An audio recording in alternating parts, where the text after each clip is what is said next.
Vocês, antes de eu mostrar, vocês têm alguma ideia do que a gente vai aprender nessa disciplina? Para que essa disciplina vai servir na vida de vocês? Vocês têm alguma ideia do que seria o mercado de capitais e o que a gente vai ver nessa disciplina?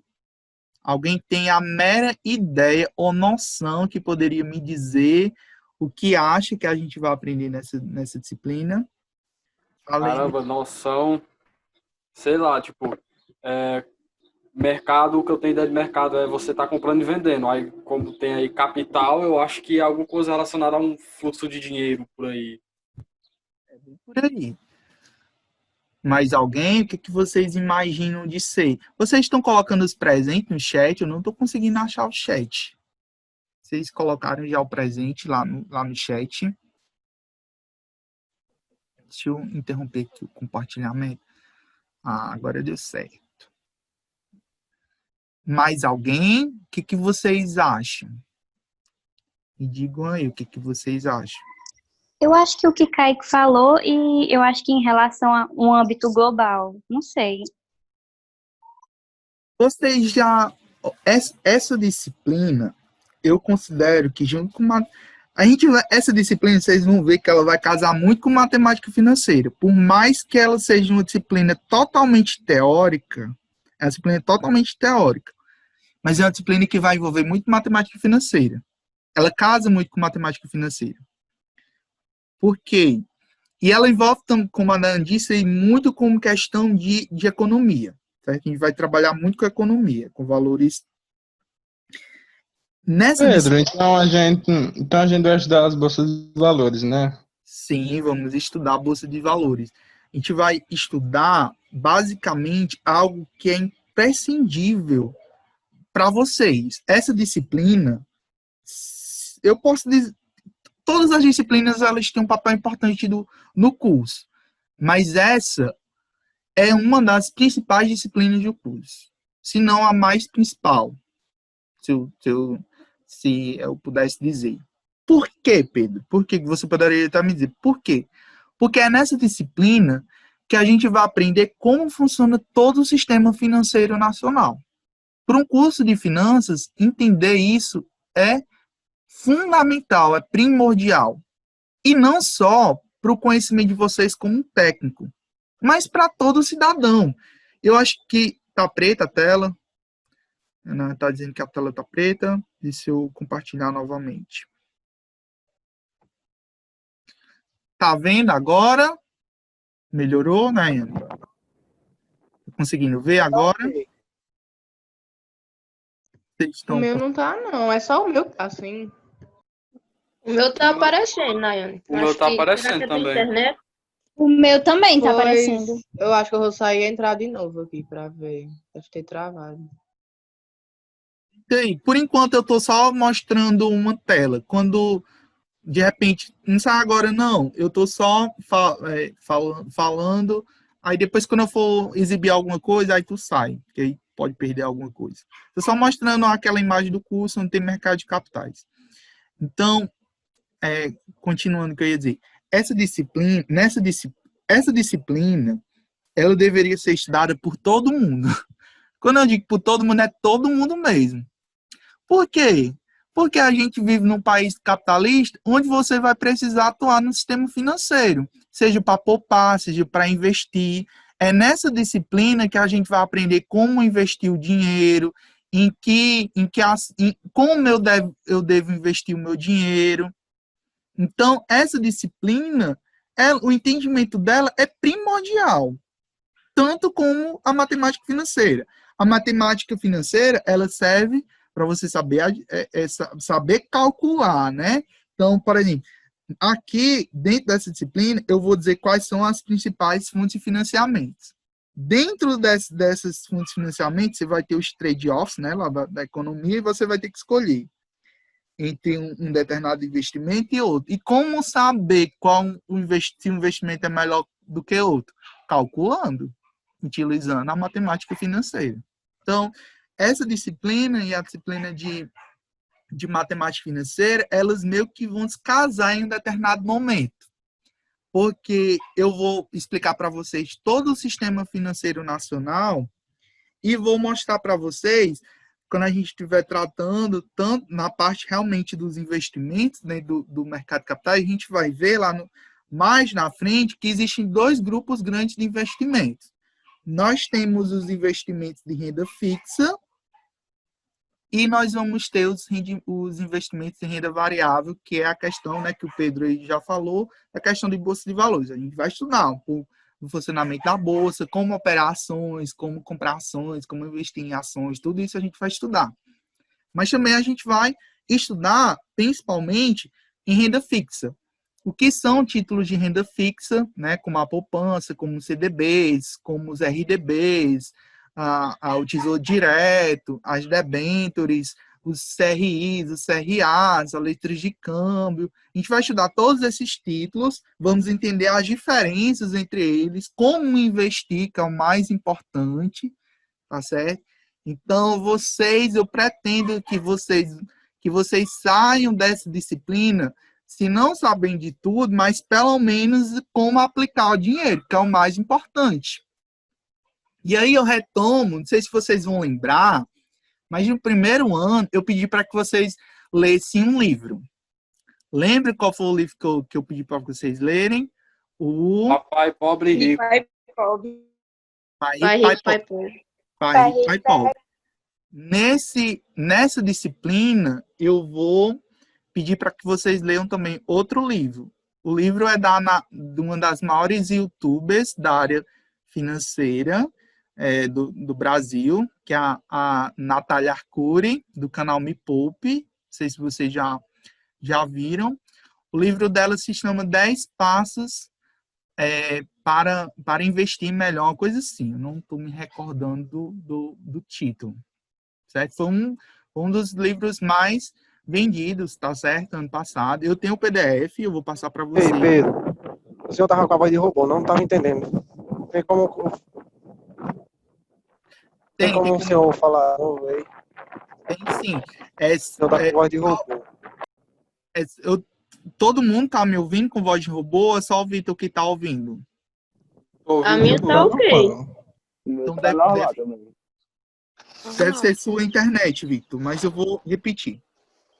Nessa disciplina, a gente vai ler um livro também, tá certo? Então, além dos conteúdos, vocês vão ter que ler um livro, tá certo? O livro é curto, tá certo? Eu consegui ler nele em um dia.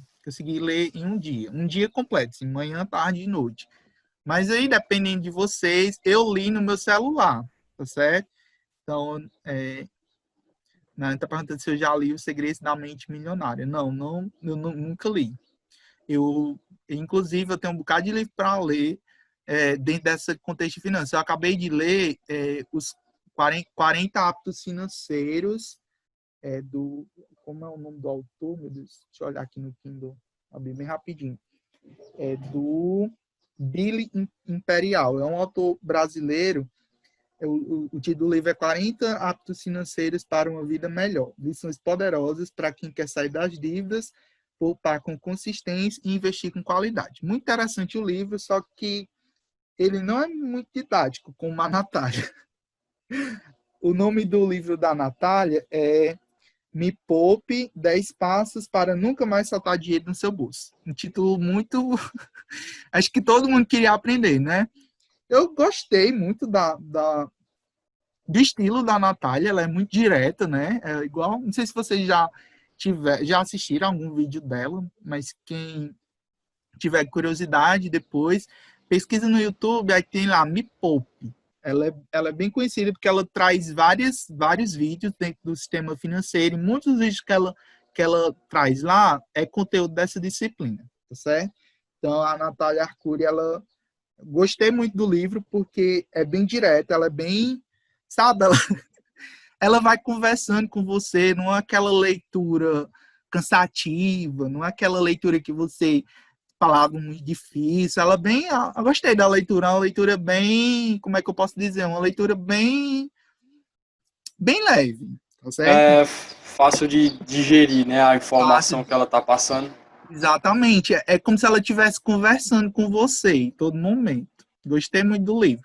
Então a gente vai ler esse livro paralelamente de acordo com ao longo da disciplina. Eu vou enviar o livro para vocês daqui a pouco, eu já vou mandar. Vou mandar no WhatsApp e depois eu vou postar aqui na plataforma. Não postei ainda, não. Então, vocês vão lendo e no futuro a gente vai discutir com esse livro, tá certo? Então, fica como um estudo complementar dessa disciplina, a leitura desse livro.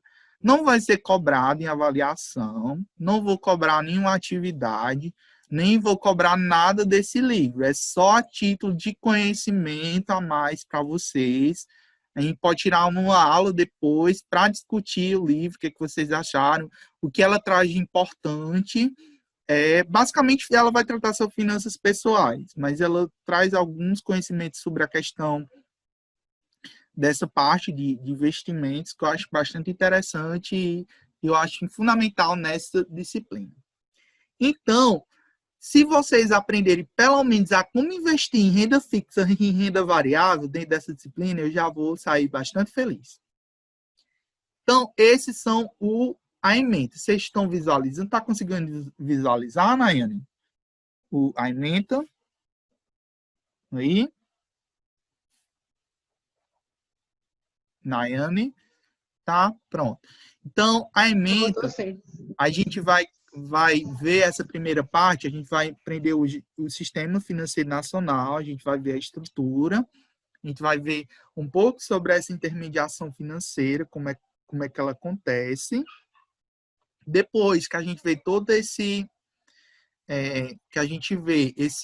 sistema financeiro, a gente vai estudar um pouco mais sobre as políticas econômicas, que eu vou apresentar resumidamente agora, dentro do Sistema Financeiro Nacional, eu vou apresentar resumidamente as políticas, mas depois a gente fala um pouco mais geral sobre cada uma delas, tá certo?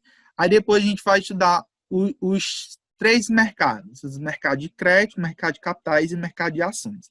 Dentro do mercado de crédito, a gente vai estudar as principais modalidades, como ocorre essa intermediação financeira, e a gente vai estudar as principais modalidades de empréstimos, a questão de risco de crédito e os principais serviços bancários que são utilizados.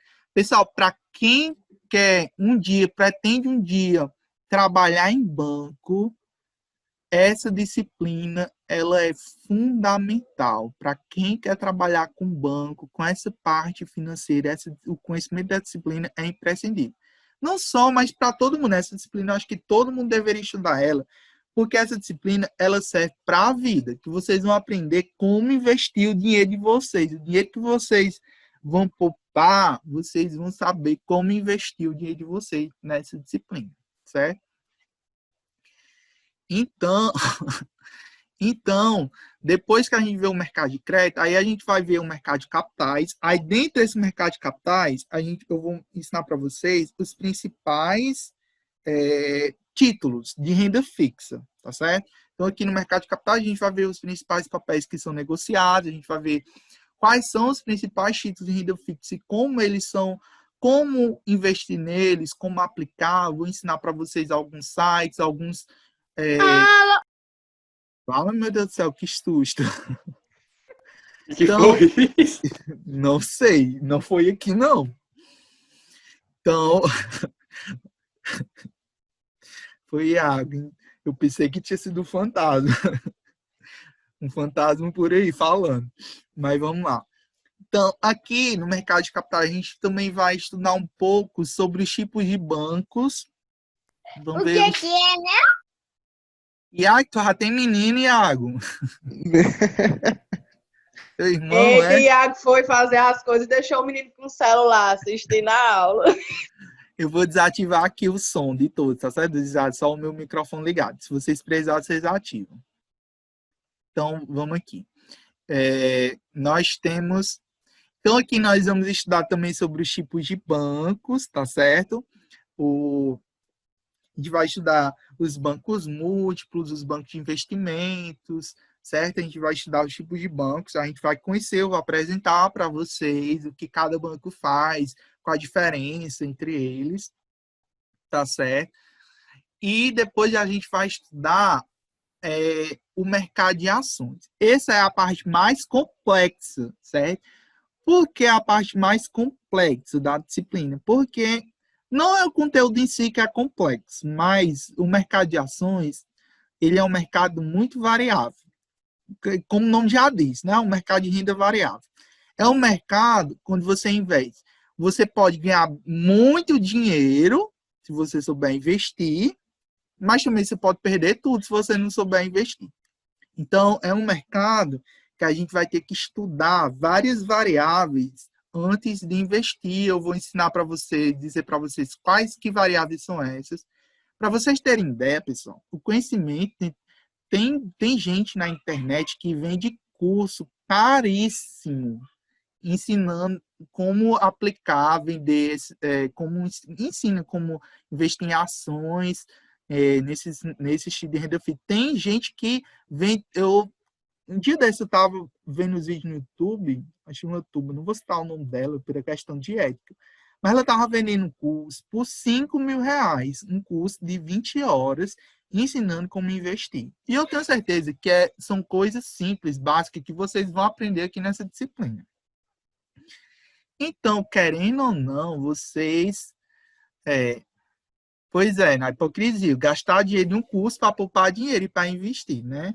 Mas, tipo, se a pessoa não tem conhecimento algum sobre esse mercado financeiro, sobre investimentos, vale a pena, tá certo? Se a pessoa não tem acesso nenhum a isso, vocês estão privilegiados de ter esse conhecimento aqui de graça, porque vocês estão estudando dentro tanto em uma instituição pública, e vocês estão tendo acesso a isso gratuitamente, né? Pelo menos aqueles que vão se dedicar à disciplina, que vão assistir às aulas, né? Que vão assistir o conteúdo, né? Pelo menos as aulas gravadas vão ter acesso a esse conhecimento. Agora, quem está se fazendo de fantasma, sem estudar, sem nada, né? Fica meio complicado, né? Então, não escolheu o curso de finanças, não vai aprender como investir, certo? Vai morrer na tecnologia e pobre, porque não vai saber como investir seu dinheiro. Pegou pesado aí, cara, que é isso. Se Deus Como quiser. É verdade. Mas é verdade, é um curso que serve para a vida. Vocês escolheram um curso que vai servir para a vida de vocês. Vocês vão aprender como investir esses conhecimentos. Quem escolher outro curso não vai ter esse conhecimento. Sinto muito Isso é dizer, verdade. mas não vai ter. Depois Então, o livro Pai Pobre Pai Rico, eu mudei muita coisa. Esses conhecimentos aqui são conhecimentos que você aprende na faculdade. Você não vê isso em ensino médio, não. E não é nem todo professor também que sabe dar aula disso aqui, não, viu? Não é me gabando, mas tem gente aí da área que não entende isso aqui, não. Eu entendo um pouquinho porque eu estudo muito e que eu me considero um investidor, certo? O povo aí meio fala que eu sou meio muquirana, né? Aí eu faço igual a Natália Arcuri. Muquirana é o C pontinhos, né? Eu sou investidor, poupador, né? Vocês vão ler o livro da Natália. Menina, tinha horas que eu ria sozinho, porque eu me enxergava muito nela, tá certo? Eu me enxergo muito dela. Então, eu sou a Natália Arcuri em pessoa. Então, a gente vai ver essa parte de ações, tá certo? De rendimentos, enfim, tá certo? Então, essa é a ementa da disciplina que a gente vai estudar. E aí, a gente vai agora para a primeira parte, Sistema Financeiro Nacional. Vocês estão vendo aí o slide? Vamos vendo. Quer dizer, pelo menos eu, né? Sim, Aí, dá pra ver. deixa eu... Pronto. Vocês estão vendo a tela inteira, né? Vocês estão vendo aí os dólares voando, Sim, dá pra ver. Tá chique. Tá chique o emote aí também. Eu botei até quando vocês saírem dessa disciplina, pode ser que vocês não tenham dinheiro, mas quando vocês, com conhecimento, vocês vão saber onde aplicar o dinheiro, tá certo? Então, isso é o mais importante, certo? Vou até tirar a print, botar nos meus status. Então, vocês vão sair dessa disciplina sabendo, né, como investir o dinheiro, que é o mais importante.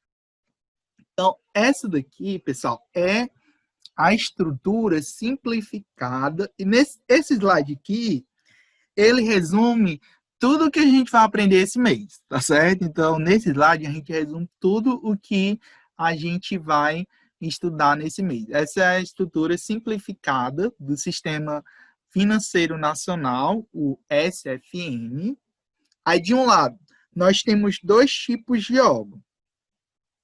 Nós temos os órgãos normativos e nós temos as entidades supervisoras. Nós temos 3 órgãos normativos, o CMN, que é o Conselho Monetário Nacional, o CNSP, que é o Conselho Nacional de Seguros Privados, e o CNPC, que é o Conselho Nacional de Previdência Complementar. A gente vai estudar cada um desses órgãos normativos posteriormente, tá certo? Hoje a gente vai só conhecer o básico do sistema financeiro. Perguntou, vamos estudar sobre Serasa e bancos públicos? Sim, vamos estudar. Vamos estudar a questão, quando a gente estiver estudando o mercado de crédito, a gente vai falar sobre os órgãos de proteção de crédito. Então, a gente vai estudar um pouco sobre a SPC, sobre o Serasa, sobre o CADIM e outros órgãos de proteção ao crédito. E também vamos estudar sobre os bancos públicos, né? A Caixa Econômica, o Banco do Brasil, o BNDES, o Banco Central, o Banco do Nordeste, o Banco da Amazônia, certo? A gente vai estudar sobre esses 5 principais bancos públicos. A gente vai estudar também os principais bancos privados, né? O Bradesco, Itaú, o Safra, o Santander, certo? Esses principais bancos privados. E também vamos estudar os bancos digitais, certo? O Banco Inter, o Banco Neon, o C6 Bank, certo? O Nubank, ele não é um banco, tá certo? A Nayane e o Kai colocaram aí o Nubank, mas o Nubank ainda não é um banco. O Nubank é uma instituição financeira de pagamentos e que permite também algumas operações de investimento, como a questão do RDB, né? Tem o RDB e tem a conta da Nubank, que antes era chamada de Nuconta. Por que ela não é um banco? Por que vocês podem até me perguntar, Pedro, por que o Nubank não é considerado um banco? Porque para o Nubank ser considerado um banco, o Banco Central, que a gente vai estudar depois, ele está até aqui, ó, o BCB, que é o Bacen também, que ele é chamado Banco dos Bancos. E aí ele vai impor uma série de normas para dizer para que uma instituição financeira seja considerada banco, certo? Então, o Banco Central, o Nubank, ele ainda não atendeu ainda as exigências que o Banco Central exige para ser banco. Para vocês terem ideia, o Nubank, o maior capital do Nubank é a cota de clientes, que está em torno, né? Tá crescendo, não sei dizer o número exato, mas é um volume bem grande, tá certo? Só que o Nubank, desde que foi criado, ele ainda não deu lucro. Então, já está praticamente uns 5 ou 6 anos que o Nubank existe, mas até hoje ele nunca deu lucro. Sempre ele deu prejuízo. Ah, Pedro, o Nubank está dando prejuízo, ele vai falir? Não, por que ele não vai falir? Porque o Nubank ele possui algo que todas as outras instituições financeiras invejam, que é a questão de clientes fidelizados. Os clientes do Nubank, eles não pagam o serviço cartão de crédito e você ter esses clientes é o maior ativo do Nubank, que hoje em dia. Tanto a estrutura que eles montaram tecnológica, como a questão do serviço. Então, para o Nubank, futuramente, eu não acho que não vai demorar muito tempo não para ele ser banco, mas hoje, né, 2020, ele ainda não é considerado um banco, certo? É uma instituição financeira de pagamentos. Eu vejo os formandos lá da escola, tudo com um cartãozinho do Nubank, aí eu tava até querendo fazer uma conta nele. Eu tenho 3 cartões de crédito. Eu tenho o Nubank, tenho do Banco Inter e tenho do Banco do Brasil. todos eles sem anuidade, certo? Não façam isso que eu faço. Geralmente eu só utilizo eu só tenho por ter mesmo, para caso alguma necessidade, mas só utilizo um mesmo. E aí, eu aconselho a vocês, é bom ter a conta, mas o que eu aconselho para vocês, quando vocês tiverem 18 anos, porque só pode abrir conta em banco quem é maior de 18 anos, abrirem uma conta no Banco Inter. Desses bancos digitais, o Banco Inter, ele é o melhor. Ele oferece tanto o cartão de crédito gratuito, sem nenhuma taxa, como ele oferece uma plataforma de investimentos completa. Depois eu vou apresentar para vocês a plataforma de investimento do Banco Inter, que rende mais do que a poupança. Hoje em dia, a gente vai falar muito sobre essa questão de investimento, e vai falar muito sobre a poupança. E eu já dou um alerta para vocês. Se vocês conhecem alguém que deixa dinheiro guardado em poupança, diga para essa pessoa que ela está perdendo dinheiro, tá certo?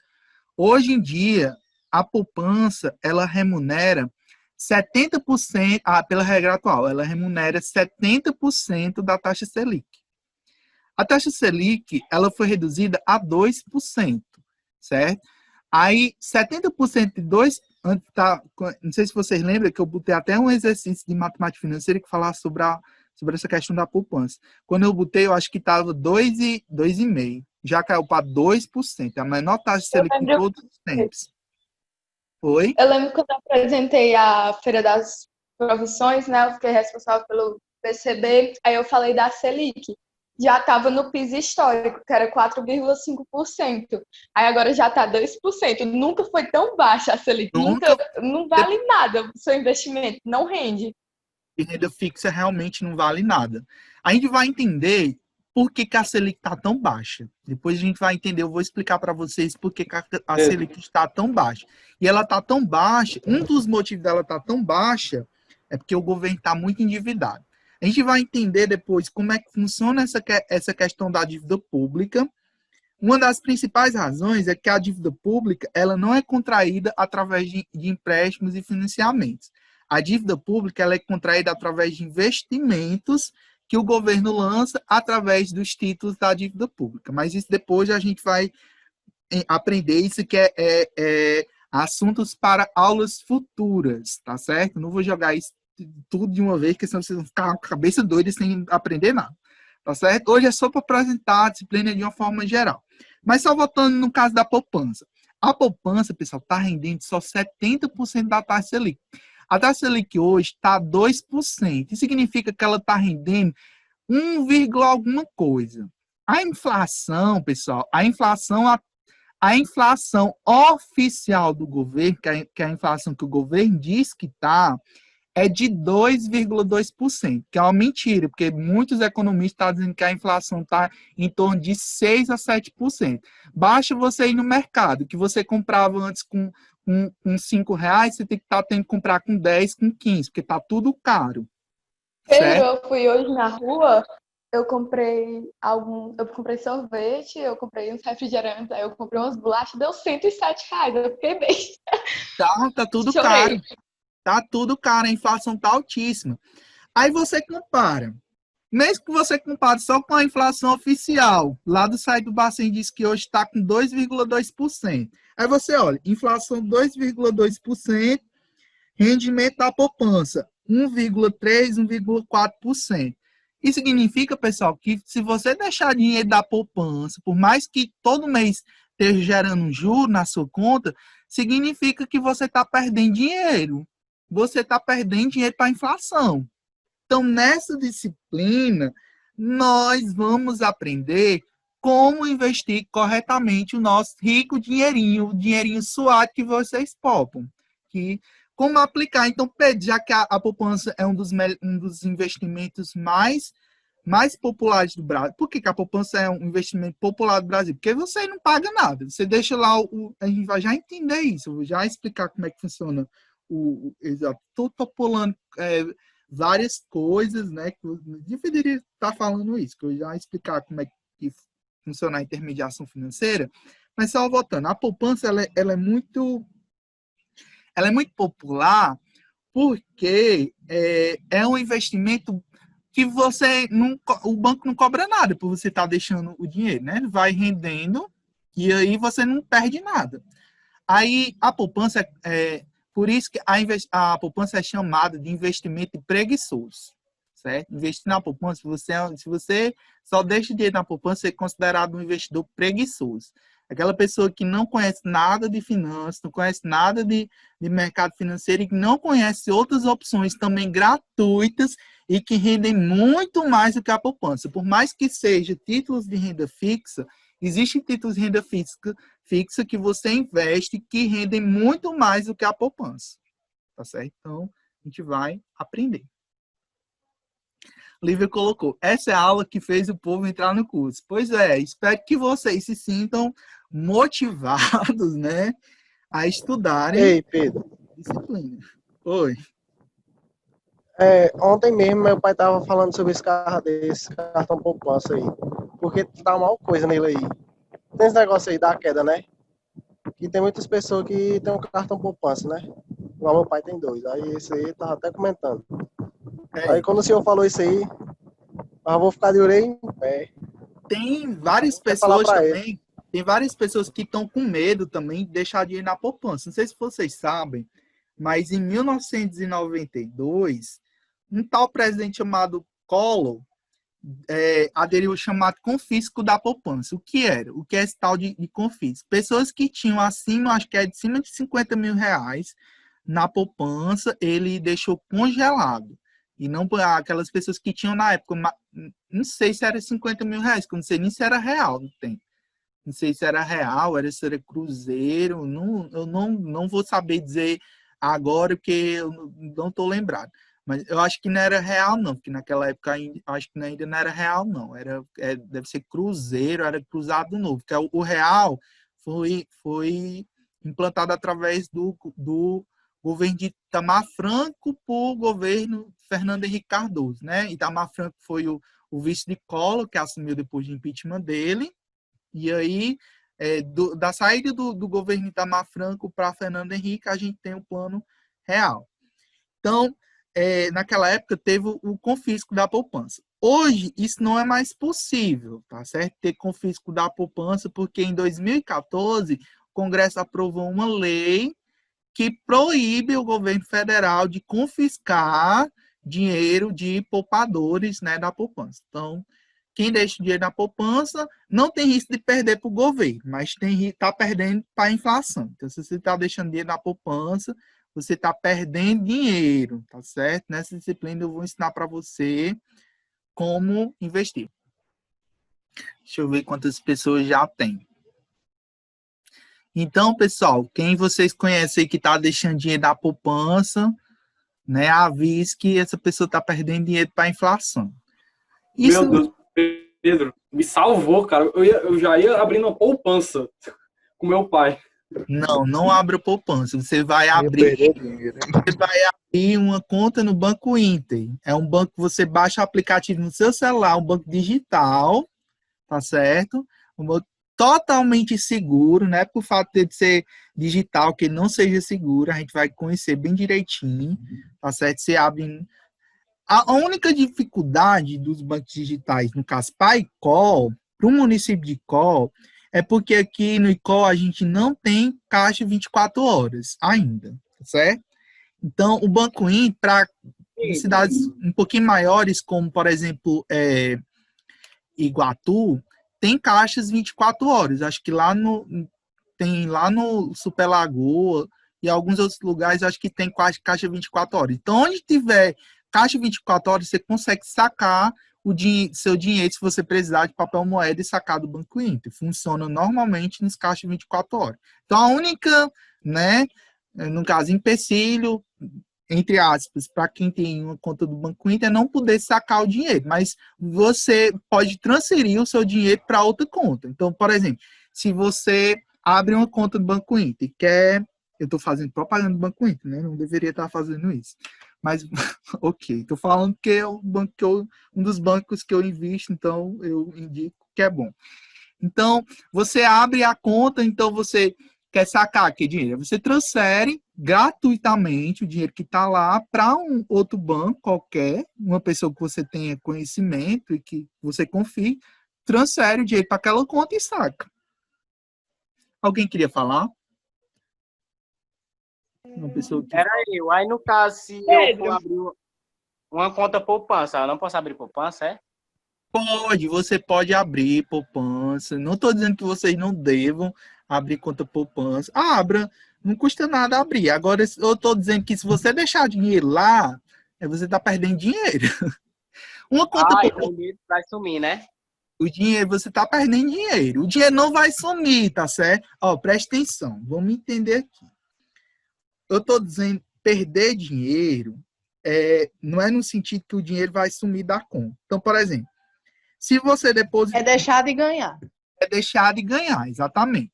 Se você depositar R$ 1.000 na poupança, daqui, se você deixar lá na sua conta, daqui a um mês vai ter R$ 1.001, daqui a 6 meses vai ter R$ 1.006, R$ 1.010, ou seja, seu capital vai subir porque a poupança ela vai lhe remunerar. Você não vai perder dinheiro, você vai ganhar dinheiro. Só que o seu ganhar não vai ser de acordo com a inflação, porque a inflação ela vai corroer o poder de compra. Vou dar um exemplo. Por exemplo, a inflação. Logo quando o Plano Real foi implantado, em 1994, a gente dá o exemplo do Kinder Ovo. Em 1994, vocês sabem, né, o que é o Kinder Ovo, aquele chocolate, né, em forma de ouro. Caríssimo. Em 1994, você conseguia comprar um Kinder Ovo por R$ 1. Hoje em dia, você compra um Kinder Ovo por 10 ou por 11.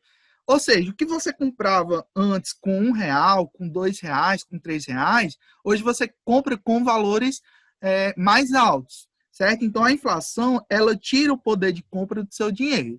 Então, se você colocar o seu dinheiro em títulos que rendem pouco, como a poupança, no caso, que títulos que rendem menos do que a inflação, significa dizer que seu dinheiro está perdendo poder de compra. E significa dizer que se você tivesse investido o mesmo dinheiro em outra aplicação, você ganharia mais, tá certo? Então, não é perder dinheiro, é deixar de ganhar, que é, na realidade, a mesma coisa. Entendeu? Iago, eu não estou dizendo que, deixou dinheiro na poupança, você vai perder, o banco vai tirar aquele seu dinheiro, vai comer aquele dinheiro que você deixou no banco. Não, não é isso.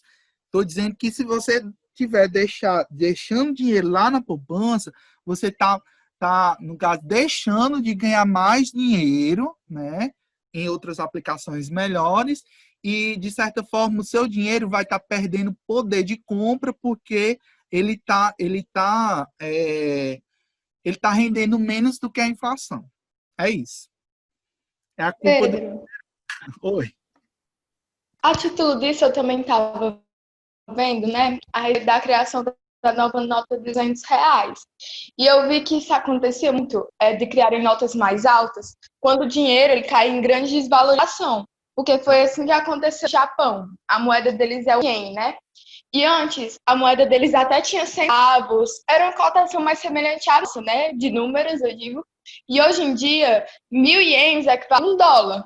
Isso aconteceu por conta de uma grande crise, que lá que a moeda caiu, assim, grande desvalorização. Por isso, viram essa necessidade de criar notas muito altas. E que, apesar do governo admitir isso, é bem semelhante ao que está acontecendo, porque eles querem criar uma nota mais alta, porque realmente o poder de compra que R$ 100 tinha há 10 anos atrás não está nem metade do que R$ 100 rende hoje. Exatamente. E aí, você falou o exemplo do Japão. Outro exemplo bastante também interessante que a gente pode citar é o exemplo da Alemanha antes de Adolf Hitler entrar, que tinha uma moeda que era chamada marco, onde você, para comprar qualquer coisa, a inflação era tão alta que você precisaria levar uma grande quantidade daquela moeda. E aí, essa crise inflacionária tão grande, gerada pela essa questão do marco, ela possibilitou com que Hitler entrasse no poder, tá certo? Então, só a título também de exemplo para vocês, a Segunda Grande Guerra, ela foi, entre outras coisas, entre N motivos, ela também foi ocasionada pela questão de uma alta inflação, né, que a Alemanha vivenciava naquela época. E não se engane, assim como a Soraya falou, nós estamos aí hoje, né, agosto de 2020, nós já tivemos aí 200 mil mortes, né, por coronavírus, mas 2021 vai ser 10 vezes pior do que 2020. Por quê? Porque, além dessa crise que nós estamos vivenciando, nós vamos vivenciar uma crise financeira enorme no próximo ano, certo? O país ele já vinha no fundo do poço, certo? E aí a gente está entrando em um período inflacionário muito alto. A inflação, ela está, por mais que o governo esteja mascarando, né, de certa forma, os dados, eu não posso nem dizer isso ao vivo, né? Enfim, vai ficar gravado, mas depois eu corto. Então, por mais que o governo esteja dizendo que a inflação está baixa, está altíssima. E aí a Soraya deu o exemplo aí da nota de R$ 200, é um exemplo que mostra que o que R$ 100 comprava antes não se compra hoje. Se comprava 10 anos, 5 anos atrás, não se compra hoje. E aí vai estar é um dos motivos, né, de criação dessa moeda, é a questão de que a moeda real ela está perdendo o valor, né? Está perdendo o valor de compra. Professor, eu também acho curioso deles querem criar mais uma moeda, sendo que, tipo, vai permanecer todas as moedas que já estão em uso, criar mais cédulas. Aí isso também também desvaloriza, porque, de certa forma, quando mexe lá, desvaloriza quando a moeda, tipo, tem muito da moeda em um país. Eu acho que o senhor falou isso em algum lugar, a moeda mesmo por si cai, porque é como se aumentasse a inflação. Eu ouvi isso em algum lugar, porque quando a moeda vamos dizer assim, tipo os dólares, apesar de ter, né, dólares, Se tem muitos dólares, você tem um dos motivos dele permanecer tão alto, o euro, inclusive, acho que é o euro também, é porque não tem tanta circulação em dinheiro em espécie. Exatamente. Quanto mais moeda você tem disponível no mercado, menor é o valor dela. Por que o dólar? Por que o dólar está tão alto? Vocês podem até me perguntar, por que o dólar está tão alto frente ao real? Um dos motivos é porque tem dois grandes motivos principais. Um deles, o principal, é que aquela reserva de dólares que a gente tinha, né, até 2015, ela foi praticamente toda torrada, né, durante o governo Temer e agora com o governo atual. E aí, o que é uma reserva financeira? Os países, a moeda principal, né, negociada no mundo é o dólar. Então, o que os países fazem? Eles compram e vendem dólar. Então, quando se tem muito dólar no mercado, quando os países jogam muito dólar na economia, o valor do dólar cai, tá certo? Então, no caso, em frente ao real. Então, quando você tem muito dólar, o valor do dólar tende a cair em torno do real. E aí, como o país não tem tanto dólar para dispor no mercado, acaba que o governo não consegue lidar, né, com essa questão do câmbio. Ele não consegue colocar mais dólar à disposição no mercado para baixar o valor do real. Então, esse é o primeiro motivo de o dólar estar tão caro. E o segundo motivo, também grande principal, né, dessa questão, é que o país ele está numa recessão, tá certo? A gente não está conseguindo gerar valores, né? A gente não, o nosso produto interno bruto ele não tá, ele é deficitário, ou seja, a gente tem mais despesas do que receitas, tá certo? Então, não tendo um produto interno bruto positivo, o governo não consegue gerar riqueza, não conseguindo gerar riqueza, não consegue comprar lastro, né, para aumentar, né, o valor da moeda. Então, isso é basicamente os dois principais motivos de o dólar estar tão alto, né? Essa questão da recessão econômica que o país está vivenciando e a questão também da questão dos valores, né? Do calção financeiro que o país, da reserva de dólares que o país tinha, que agora não tem tanta, né? Não tem tanto dólar para dispor do mercado para controlar a questão do câmbio. Então, o nosso país realmente está numa situação muito crítica. Mas só para terminar a aula de hoje, eu queria explicar para vocês como é que ocorre o processo de intermediação financeira. Dentro de todos o mercado financeiro, nós vamos ter duas figuras principais. Nós temos a figura dos poupadores. Vamos ver se vai dar certo. Eu vou escrever aqui. Nós temos a figura dos poupadores e nós temos a figura dos tomadores. Quem são os poupadores? Os poupadores são aquelas pessoas que têm dinheiro, né? Que guardam dinheiro, né? São aquelas pessoas que têm um dinheiro a mais e guardam, né? Investem em uma determinada instituição financeira. E aí, no caso, nós vamos ter, no caso, os intermediários, né?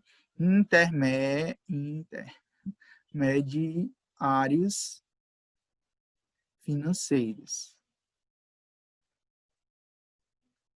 Então, essas pessoas poupadoras, elas vão para os intermediários financeiros e vão colocar money, né? Dinheiro. Quem são os intermediários financeiros?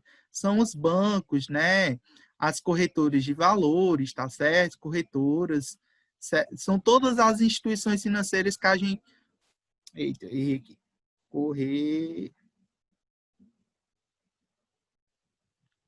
Corretora, eu acho que é só com R. Nem eu tô sabendo escrever. Corretoras. Acho que não sei. Depois você pesquisa se é com R ou é com 2 R. Não tô sabendo escrever. É com 2, né? Valeu aí. Então, esses intermediários financeiros, eles vão pegar esse dinheiro dos poupadores e vão dar uma remuneração. Ou seja, eles vão pegar um valor principal, né? Um valor que você vai investir. E depois vão remunerar, né? Uma certa quantidade de juros. Então, se você deixar o dinheiro lá nesse banco, nessa corretora, depois você vai... Não, deixa eu ler o que vocês estão colocando aí no chat, porque senão eu me perco depois. O que vocês estão dizendo? Nayane colocou...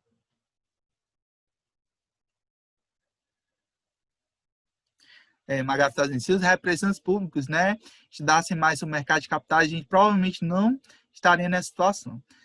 Com certeza, né? Então, vamos aqui.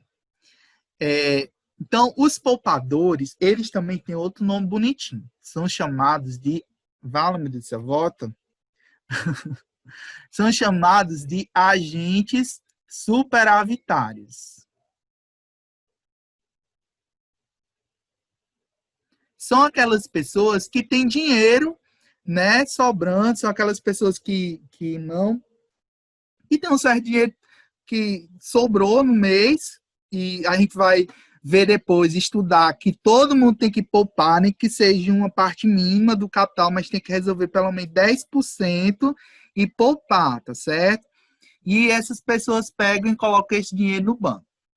Já os tomadores são aquelas pessoas... a gente vai conceituar tomador não como aquela pessoa que precisa de dinheiro por uma questão de necessidade porque é pobre, mas aquelas pessoas que, pela uma determinada situação, precisam de dinheiro no banco, ou porque está pedindo um empréstimo no banco, ou porque está fazendo um financiamento para comprar um determinado bem, certo? Então, aqui, esses tomadores, eles vão requerer dinheiro do banco. Eles vão tirar dinheiro do banco através das operações de empréstimo e financiamento. Só para diferenciar, vocês sabem qual a diferença de empréstimo para financiamento?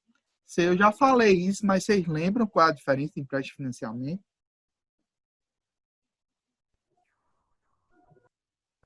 Empréstimo e financiamento. Qual a Ué, diferença? Quando eu estou financiando, eu não vou ter um retorno maior, no caso, ou não? Mas o empréstimo eu Ao estou emprestando. contrário, é o empréstimo. O empréstimo tem juros. Todos os dois têm juros. Essa não é a diferença. Mas Financiamento é tipo você financiar tipo um bem. Tipo, você vai financiar algo que você vai ter, uma casa, um apartamento, tipo assim. Exatamente, Michele. O financiamento, obrigatoriamente, ele tem que ser destinado a um fim. Ele tem destinação específica. O empréstimo, não. Quando você pede um empréstimo no banco, o banco não vai lhe perguntar para que você vai gastar aquele dinheiro, para que você vai aplicar aquele dinheiro. Você pode gastar o dinheiro com o que você quiser no empréstimo. O banco não vai lhe perguntar para que você vai gastar aquele dinheiro. Já o financiamento, não. O financiamento, obrigatoriamente, ele vai ter que ser usado para adquirir um bem específico. Um carro, uma moto, uma casa, uma máquina, um equipamento, qualquer coisa, certo? Então, os financiamentos, eles têm uma destinação específica, os empréstimos não. Essa é a diferença. Todos os dois vão cobrar juros, tá certo? Então, aqui, ó, no caso, os tomadores vão pegar o valor principal e vão pagar juros.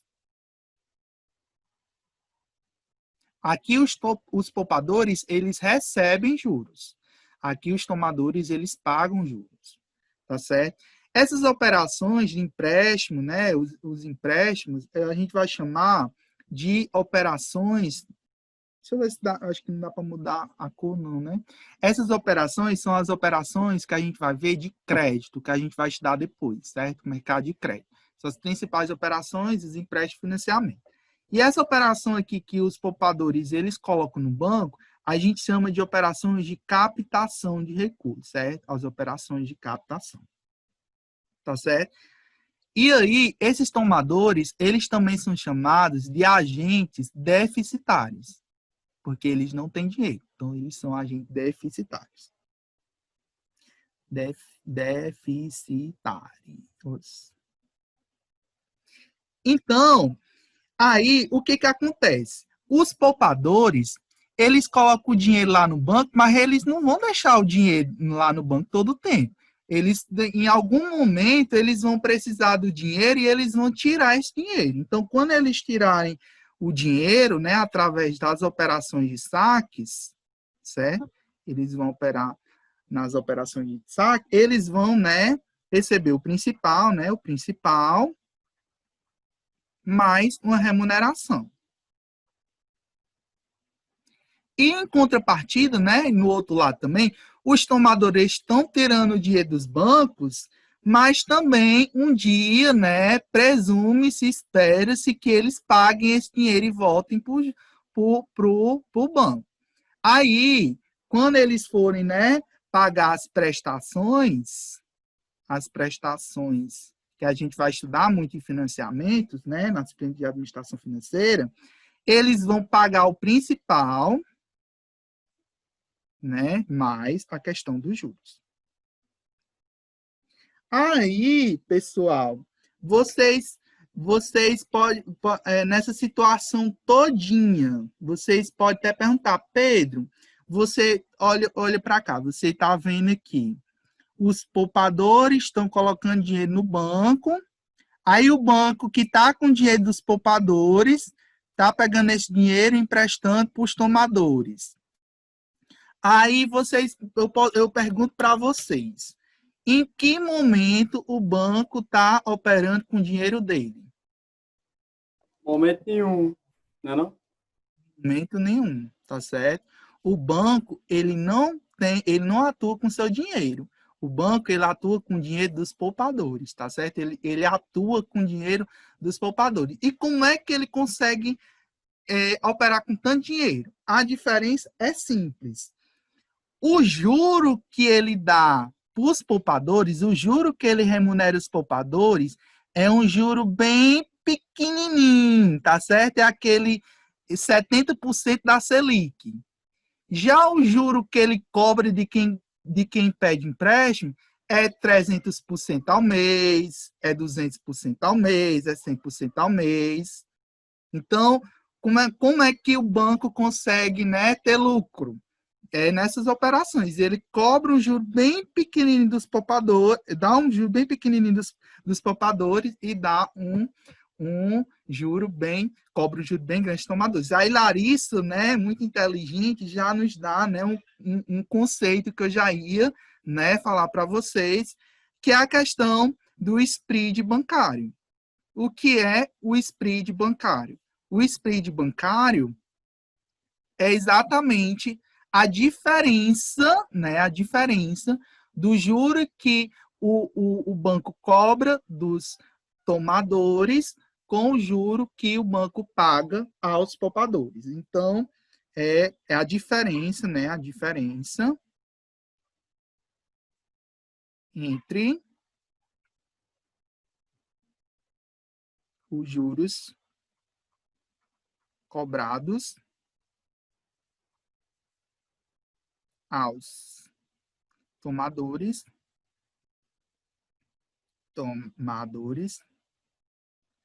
aos pagos. Enfim, não vai dar para escrever aqui.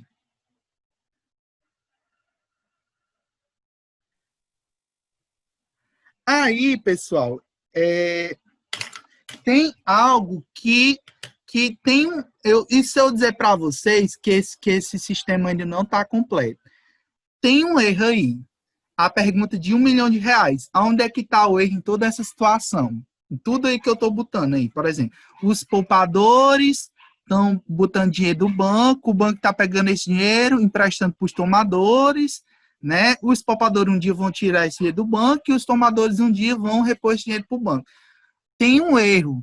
Tem um problema nessa situação. Eu quero que alguém me diga onde é. Diga lá. Se não fosse os poupadores, não tinha nada disso. Não, tem aí uma coisa que vocês não estão considerando. Um fator aí que vocês... parcela de poupadores? Não, vocês estão... Eu quero que vocês me digam. Tem aí um fator... É o governo. Não é o governo. Tem um fator que vocês não estão considerando. Olha aí bem por esquema e me diga o que está faltando aí. O que vocês não estão considerando. Impostos, sei lá. Vocês estão considerando que toda pessoa que tá tirando dinheiro do banco, um dia vai colocar. Será que isso realmente acontece? Vixe, acontece não, hein? Eu acho que não. Pois é. É os juros. Tem um erro nesse sistema. Esse erro é o que a gente chama de inadimplência.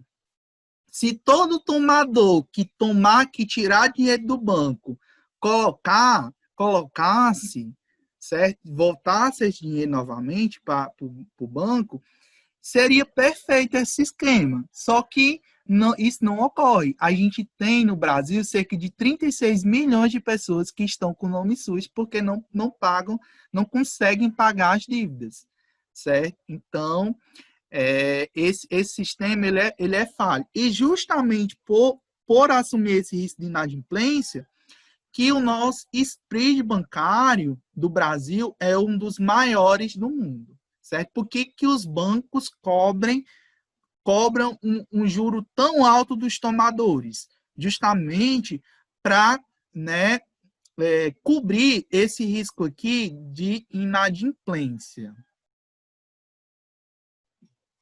Certo? Então... então... O Banco Central ele também entra aí, não? Por conta que eu vi que, por exemplo, todos os dias há o balanço, né, de ações do banco. Por exemplo, tem dias que entra mais dinheiro, tem dias que sai mais. Aí, nos dias que sai mais dinheiro, os bancos ou tomam de emprestado de outros bancos, o que é mais caro, porque a taxa de juros sai mais alta, ou eles tomam de emprestado do Banco Central do Brasil, por isso que ele é a mãe dos bancos. E ele geralmente é o que tem a taxa de juros mais baixa também, né? Exatamente, que é os chamados empréstimos compulsórios. E além disso ainda, é porque esse é o esquema básico, a gente ainda vai estudar ainda a atuação do Banco Central dentro desse sistema financeiro. Vamos ver como é que ele atua. A gente vai estudar a questão dos empréstimos compulsórios, por exemplo, porque assim, os bancos, né, as instituições financeiras, elas têm um papel muito importante na economia e tem uma função que elas, querendo ou não, quando ela concede o crédito a uma pessoa, ela está criando dinheiro, tá certo? Então, quando ela pega um valor e dá, por exemplo, vamos dizer que eu depositei R$ 1.000 aqui na poupança, certo? Esses R$ 1.000. Aí o banco pegou esses R$ 1.000 e emprestou para Sicano, tá certo? Aí desses R$ 1.000, ele não vai cobrar R$ 1.000, né, da pessoa. Quando a pessoa for pagar, ele vai pagar 1.500. Ou seja, o banco aqui criou R$ 500 de juros, ou seja, R$ 500 que não existia antes dentro da economia. Aí o que o Banco Central faz? Ele cobra uma operação que a gente chama de empréstimo compulsório. Mas isso aqui eu vou explicar depois, que senão vai ficar muita coisa na cabeça de vocês. Para qualquer valor que o banco for emprestar para uma pessoa, em qualquer operação de crédito, ele obrigatoriamente tem que pegar uma parte daquele valor e remeter para o Banco Central. É o que chama de empréstimo compulsório, tá certo? E além dessas operações de empréstimo compulsório, os bancos, como a Soraya falou aí, os bancos todo dia, para que os bancos eles não podem, por lei, pelo Banco Central, eles não podem atuar com saldo negativo. Por quê? O que não pode ocorrer com o saldo negativo? É uma medida que o Banco Central tomou para que não houvesse um colapso no sistema financeiro nacional. Kaique, bota o notebook para carregar. Então, para que imagina aí se o Banco do Brasil quebrasse, não tivesse dinheiro. O tanto de gente que não ia ser prejudicado se o Bradesco quebrasse, o que não ia acontecer? Então, o Banco Central, para evitar isso, é uma das leis que proíbe, né, que os bancos atuem com saldos negativos. Então, o banco ele vai pegando dinheiro emprestado de um para o outro, vai pedindo também dinheiro ao próprio Banco Central para que ele não atue com saldo negativo. Mas isso eu vou explicar depois, melhor, na próxima aula, na próxima semana, tá certo? A gente vai estudar depois essas questões. Que é essa operação de empréstimo para os bancos, a gente vai depois estudar que existe uma taxa, né? Que é o certificado de depósito interbancário, que é uma das principais taxas que são utilizadas nos investimentos, que é o CDI. Essa taxa aqui, que é utilizada, né, que o banco cobre de um para outro para emprestar, ela está atrelada à Selic Meta, a taxa Selic Meta. Eu sei que é muita coisa, mas isso aqui vai ficar para outra aula, tá certo? A gente vai parar por aqui, tá certo? E aí, eu vou só mostrar para vocês a questão do exercício. Já tem um exercício. Lá na plataforma agora vai. Vou só mostrar para vocês aqui o exercício.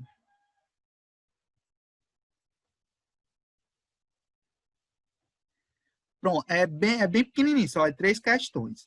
A primeira questão eu quero que você define com suas palavras o que é esse sistema financeiro nacional, diante de tudo que a gente viu aqui. Aí os órgãos é aquele primeiro slide que eu passei, vocês podem até copiar. E essa terceira eu quero que você explique essa figura que eu acabei de explicar. Então você revê a videoaula, então fala com suas palavras e explica aquela figura, tá certo? Ainda bem que eu esperei pro senhor fazer essa aula, porque, tipo, eu tava sem nada para fazer, eu fui fazer esse dever aí eu só expliquei um pouquinho, aí eu não prestei atenção nessa parte da inadimplência, mas agora eu vou corrigir o erro. Pronto, Magai perguntou, só não entendi a inadimplência. O que é inadimplência? Inadimplência é quando o tomador, que é aquela pessoa que pediu o dinheiro ao banco, não paga as prestações. Você pediu um empréstimo, mas não paga, tá certo? Então,